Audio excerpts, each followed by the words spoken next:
নমস্কার বন্ধুরা, দোলন হোম কিচেনে আপনাদের সবাইকে স্বাগতম। আজকে রাতে বানাবো চিংড়ি মাছের ঝোল। চিংড়ি মাছটাকে নুন হলুদ দিয়ে মাখিয়ে নেব। তেলটা গরম হয়ে গেছে, এবার চিংড়ি মাছগুলো ভেজে নেব।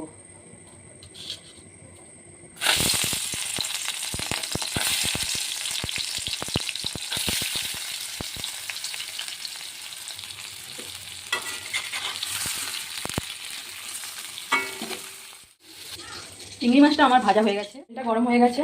এবার কড়াতে আলুগুলো দিয়ে দেবো।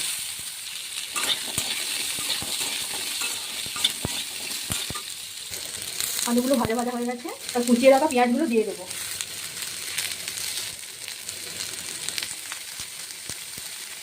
পরিমাণ মতো নুন দিলাম।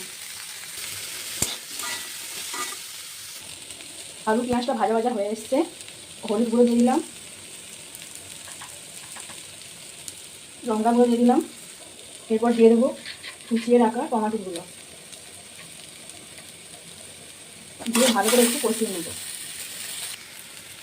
কষানো হয়ে গেছে, এবার আমি জল দিয়ে দেবো।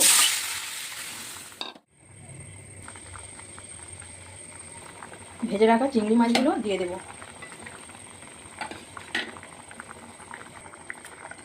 তারপর চাপা দিয়ে দেবো। আমাদের চিংড়ি মাছের ঝোল রেডি। এইভাবে আপনারা চিংড়ি মাছের ঝোল রান্না করবেন, করে খেয়ে দেখবেন। ভালো লাগলে লাইক করবেন, শেয়ার করবেন, সাবস্ক্রাইব করবেন।